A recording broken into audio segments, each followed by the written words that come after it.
Vlog number 29, November 12th, 1708, day 3. So today I'm going to cover a topic that is a difficult lesson for humanity to learn, and that is the topic of oppression. What is oppression and how to solve oppression and get over oppression?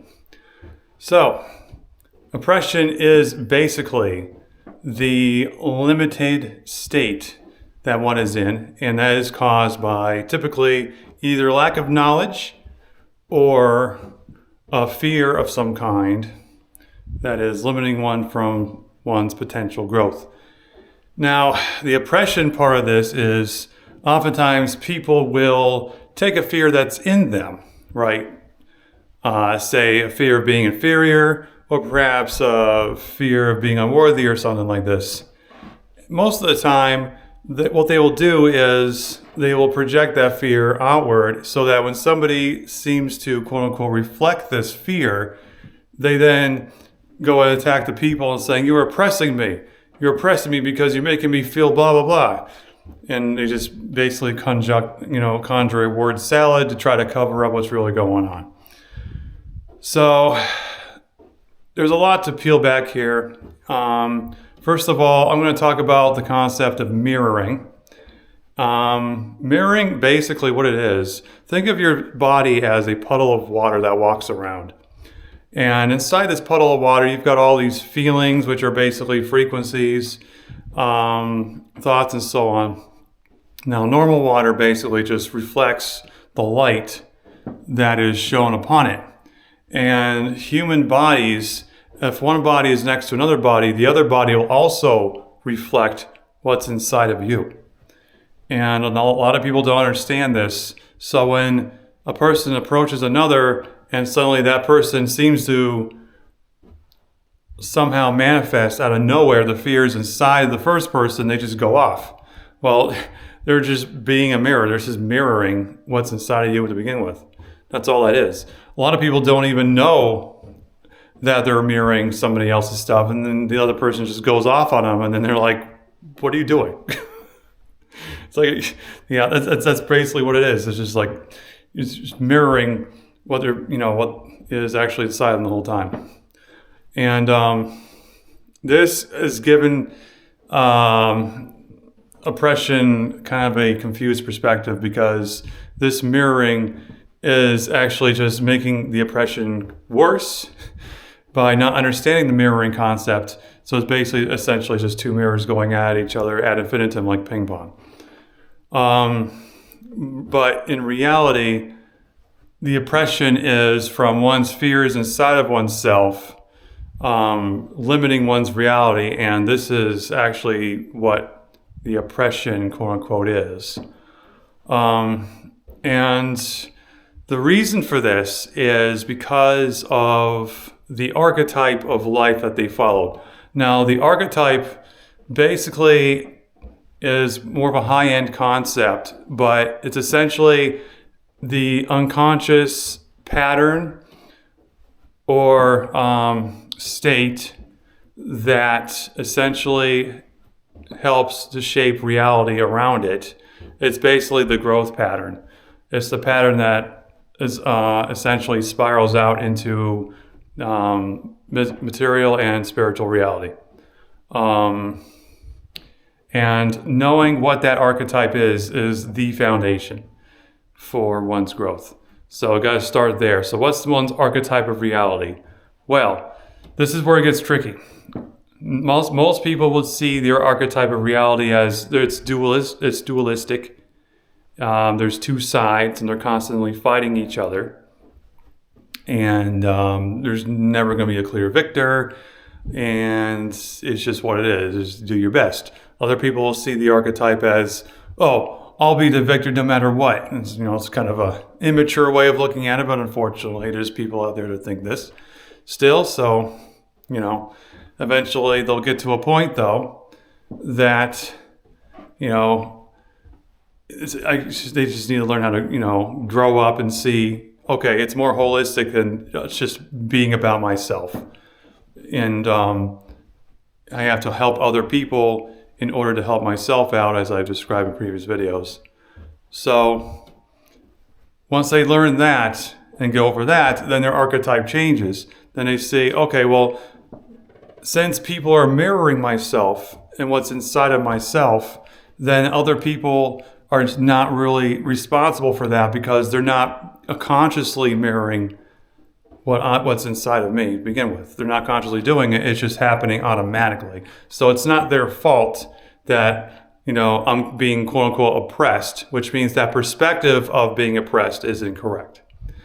So the perspective then has to change, and one of the ways of doing that is to go back into one's archetype of reality and seeing whether that archetype itself is the actual cause of that oppression. So if the archetype contains such fears like a fear of being inferior or fear of unworthiness, so here's a good examples of this is racism. If one has an archetype of reality where one's a minority and they think, oh, perhaps white people are superior and they must always be put down, and white men especially are the enemy, and they work by that archetype, then that fear of inferiority is always going to be present. And they're going to constantly be causing oppression to other people as a reflection of that.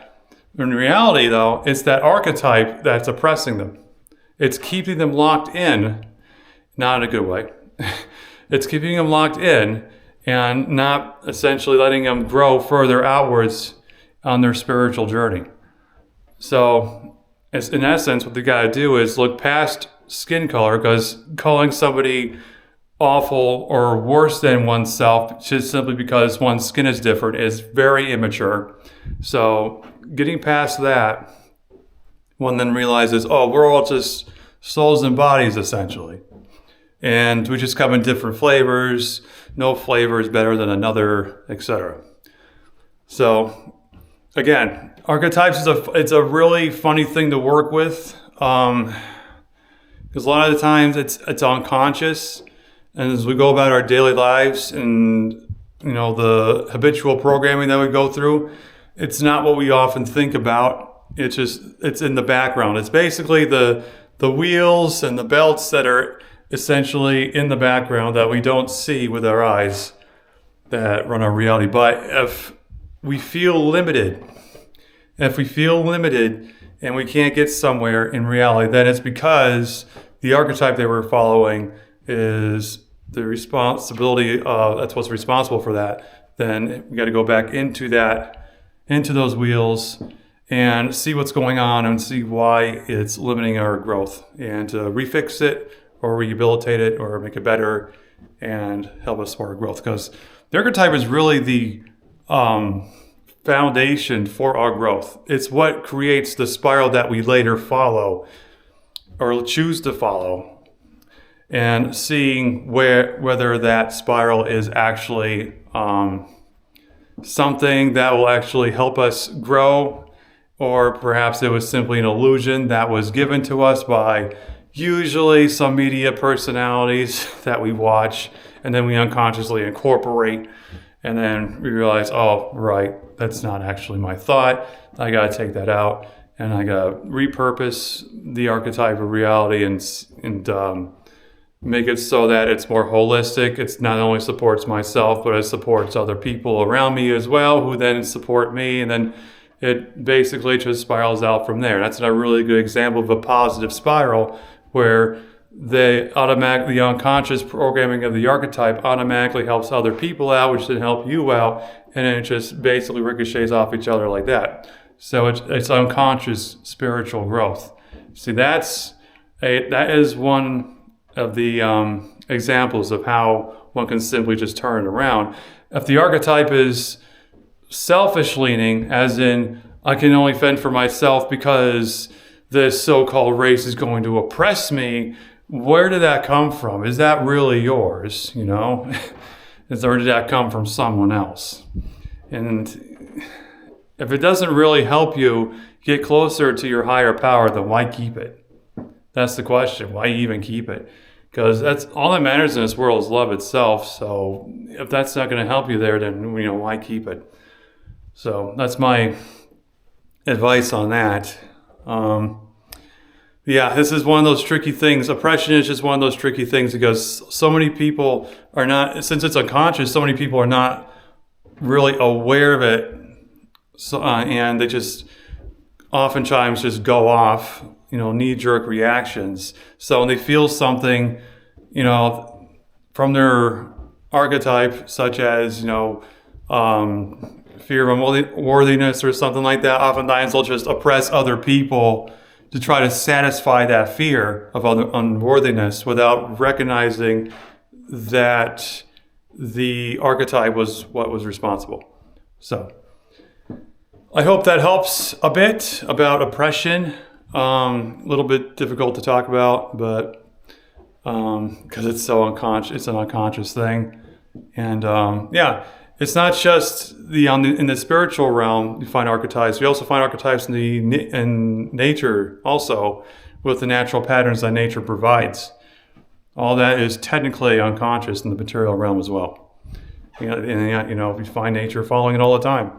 Weather patterns, the cycles of the moon, birthing patterns, all this stuff. So, all right, well, that about does it for this video. Thanks for watching and have a good day.